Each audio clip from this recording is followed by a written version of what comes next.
بسم اللہ الرحمن الرحیم۔ السلام علیکم۔ منقول ہے، بصرہ میں اسما نامی ایک عبادت گزار کنیز رہتی تھی۔ بہت حسن و جمیل، شیریں زبان اور خوبصورت آنکھوں والی تھی۔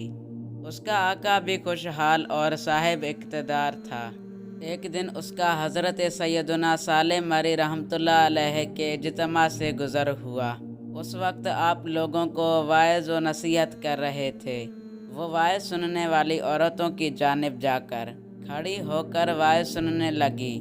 آپ قیامت اور جہنم کی ہولناک کیوں اور جہنمیوں کے لیے اللہ عز و جل کی تیار کی ہوئی خوفناک سزاؤں، زنجیروں اور توق وغیرہ کا ذکر کر رہے تھے۔ اس کنیز نے مردوں عورتوں کو آپ کے بیان کے سبب گریہ زاری کرتے ہوئے دیکھا تو اس کے دل میں رقت پیدا ہو گئی۔ اس کے رونگٹے کھڑے ہو گئے، آنکھوں سے آنسو بہنے لگے اور اس کی بے قراری و اضطراب میں اضافہ ہوتا چلا گیا۔ جب حضرت سیدنا صالح مری رحمۃ اللہ علیہ اس کی طرف متوجہ ہوئے اور اس کو آنسو بہاتے دیکھا تو لوگوں سے پوچھا، یہ کون ہے؟ بتایا گیا کہ یہ اسما ہے۔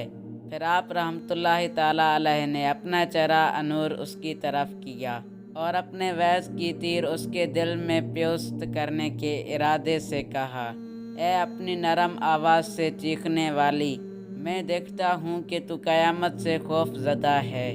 گویا تو اپنے کسی عظیم و جرم کا اعتراف کر رہی ہے اور اس کے سبب خوف میں مبتلا ہے۔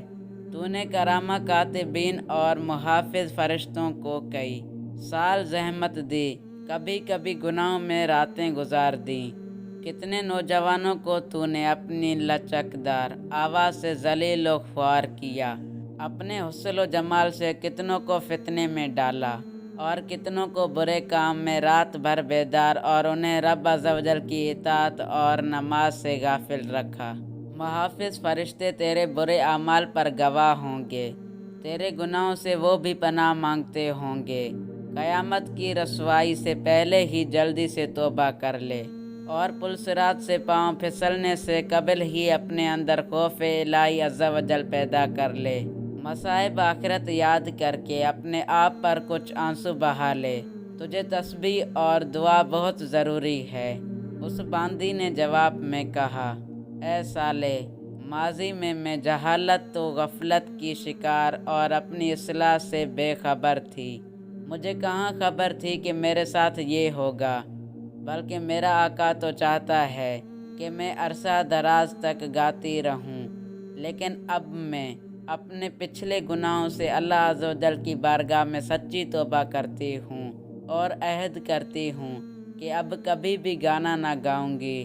حضرت سیدنا صالح رحمۃ اللہ علیہ نے ارشاد فرمایا، اے اسما، یاد رکھ، جو گانوں کی آواز بلند کرتا اور اللہ عز و جل کی نافرمانی پر ڈٹا رہتا ہے، اس کا ٹھکانہ وہ سیاہ آگ ہے جو طاقتور و توانا جسموں کو بھی پگھلا کر رکھ دے گی اور ذلت و رسوائی اس کا مقدر بن جائے گی۔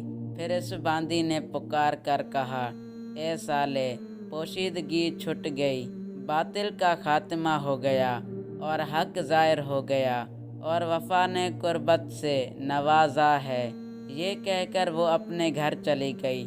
اپنے آقا کے ایک غلام سے کہا، اے غلام، تم جانتے ہو کہ میں تم پر کتنی شفیق ہوں، تو تم میرے معاملے کو چھپائے رکھنا۔ یہ میرے کپڑے تم لے لو اور اپنا جبہ مجھے دے دو، اور سنو، میرا یہ راز کسی سے مت کہنا۔ پھر اس باندی نے اپنا لباس اتار کر غلام کا جبہ پہن لیا اور اپنے بال کاٹ کر آقا کے گھر ہی کسی خفیہ مقام پر جا چھپی۔ ساری رات عبادت کرتی، سارا دن روزے سے رہتی، سحری کے وقت اللہ عز و جل کی بارگاہ میں توبہ و استغفار کرتی، گریہ و زاری کرتی اور خوب گڑگڑاتی۔ اس کا آقا اس کی جدائی پر غمگین ہونے کی وجہ سے اس کی تلاش میں گئی، جگہوں کی خاک چھانتا رہا۔ پھر جب وہ زرد رو اور دبلی پتلی ہو گئی تو اپنے آقا کی خدمت میں حاضر ہوئی۔ روزوں اور راتوں کے مقام کی کثرت نے اسے کمزور کر دیا تھا۔